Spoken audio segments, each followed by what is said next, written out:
Herkese merhaba. Bugün teoloji, tarih ve jeolojinin tam kesişim noktasında duran, binlerce yıldır insanlığın aklını başından alan sarsıcı bir efsaneyi, Lut peygamberini ve o meşhur helak hikayesini inceliyoruz. Acaba bu sadece dini bir anlatı mı, yoksa tarihin derinliklerinde yatan korkunç bir doğa olayının sismik bir yankısı mı? İnanın, kaynakların bize sunduğu detaylar gerçekten büyüleyici. Hazırsanız bu açıklayıcı analizimize hemen başlayalım. Tamam. Hadi bu konunun derinliklerine inelim. Haritamız şöyle. Önce Lut peygamberin hikayesine, o günahkar şehirlere ve helak tasvirlerine bakacağız.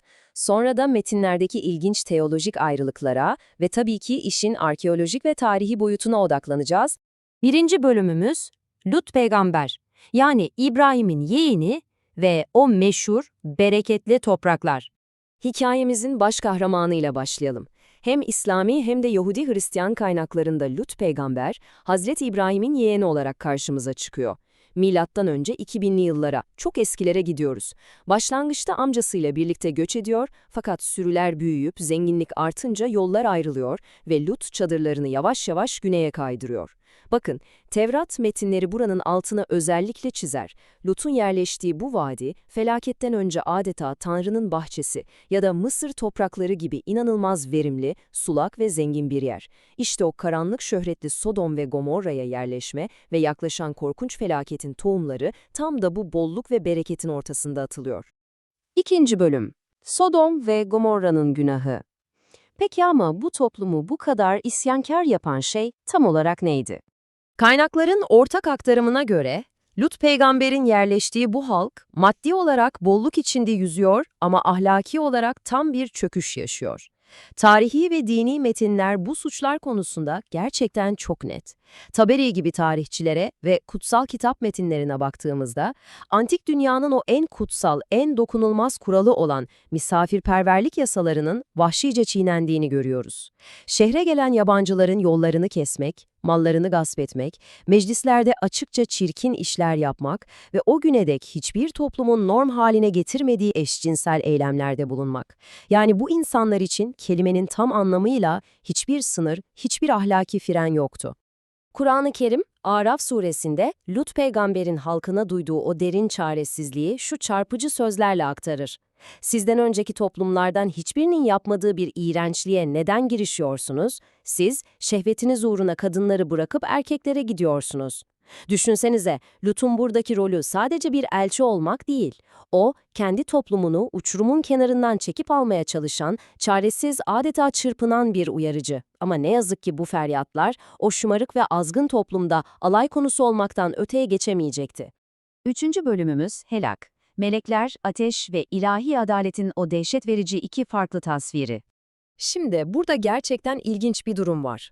Uyarılar tükenip, insan kılığına girmiş ilahi elçiler şehre vardığında başlayan o dehşet verici yıkım tasviri, iki inanç geleneğinde de çok güçlü ama farklı şekillerde karşımıza çıkıyor. Bir yanda Tevrat'ın o meşhur tüyler ürpertici anlatımı var, gökten ateşli kükürt yağdırdı.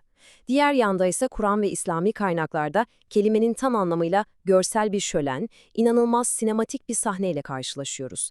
Cebrail'in kanadıyla tüm şehri söküp göğe kaldırması, altını üstüne çevirmesi ve üzerlerine balçıktan pişirilmiş damgalı taşlar yağdırması.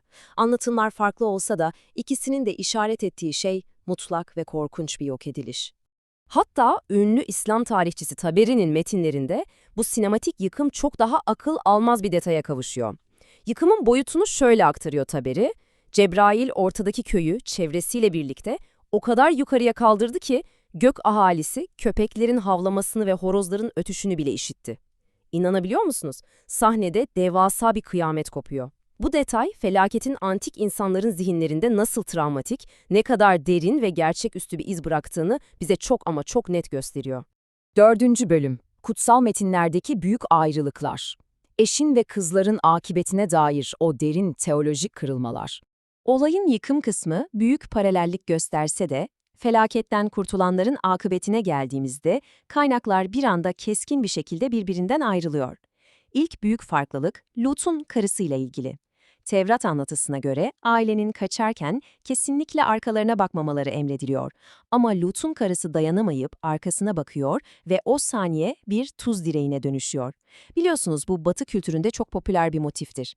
Fakat İslami metinlere baktığımızda kadının isyankarlarla işbirliği yaptığı için geride bırakılıp helak edildiği açıkça belirtilse de onun tuza dönüştüğüne dair tek bir kelime dahi geçmiyor.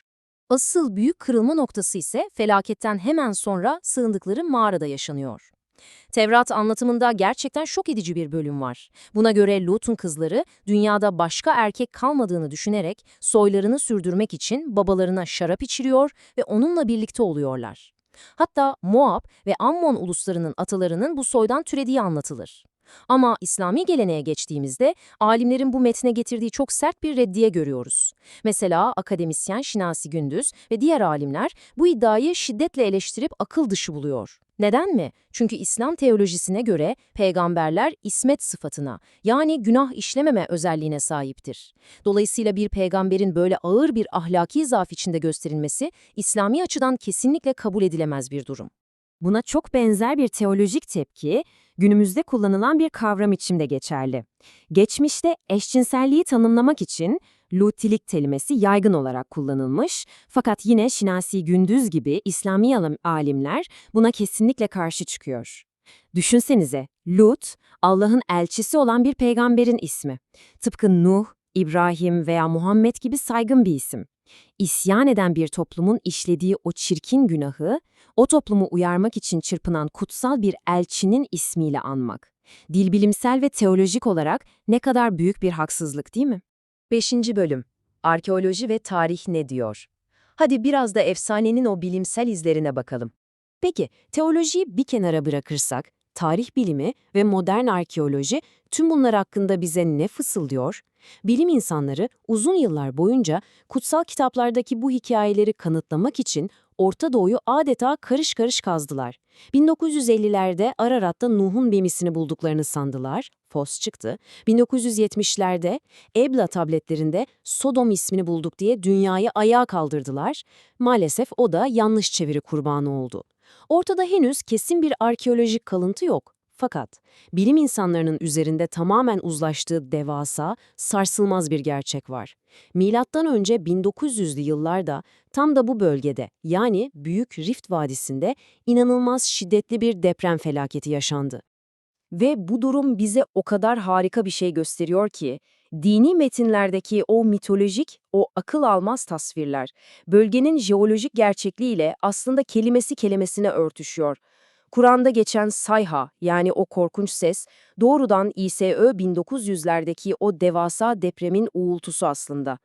Tevrat'ta geçen gökten yağan ateş ve kükürt, deprem sırasında yeraltı doğalgaz ve petrol rezervlerinin sıkışıp büyük bir patlamayla göğe püskürmesinden başka bir şey değil. Şehrin altının üstüne getirilmesi tasviri ise, fay hattı üzerindeki bu şehirlerin dümdüz olup Lut Gölü'nün o karanlık sularının altına çökmesidir. Kısacası, mitoloji, doğanın o acımasız ve korkunç gücünü alıp edebi bir şahesere dönüştürmüş. 6. ve son bölümümüz. Tarihin sessiz tanıkları, yani Lut Gölü ve o meşhur tuz sütunları.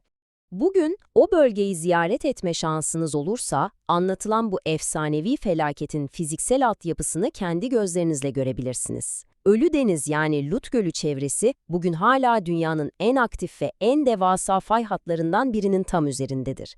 Üstelik bölge, inanılmaz tuzlu bir topografyaya sahip. İşin en büyüleyici kısmı da şu: yüzyıllar süren şiddetli rüzgar erozyonu bu bölgedeki kaya tuzlarını aşındırarak adeta insan silüetini andıran devasa tuz sütunları oluşturmuş. Düşünebiliyor musunuz? Tevrat'ta geçen o arkasına dönüp baktığı için tuz direğine dönüşen Lut'un karısı efsanesi, çok büyük ihtimalle binlerce yıl boyunca orada yaşayan insanların bu tuhaf doğa heykellerini görüp o eski sismik felaketle zihinlerinde harmanlamasından doğdu. Resmen coğrafya kendi elleriyle teolojiyi yazmış. Lut peygamberin, Sodom ve Gomorra'nın hikayesi, antik insanların doğanın o devasa öfkesi karşısında hissettikleri çaresizliği ahlaki uyarılarla nasıl harmanladığının en muazzam kanıtı aslında. Fay hatlarının kırılması, zamanla ilahi adaletin kudretli bir eline dönüşmüş. Tarih, inanç ve coğrafya bu efsanede adeta etle tırnak gibi birbirine geçmiş durumda. Peki siz ne düşünüyorsunuz? Doğa olaylarını anlamlandıramadığımızda hatalarımızı cezalandırmak için kendi mitlerimizi mi yaratıyoruz? Yoksa bu efsanelerin ardında gerçekten tarih öncesi bir ilahi müdahalenin fısıltıları mı gizli? Bu harika sismik ve teolojik serüvende bana katıldığınız için çok teşekkürler. Videoyu beğenmeyi ve kanalımıza abone olmayı unutmayın. Bir sonraki analizimizde görüşmek üzere, hoşça kalın.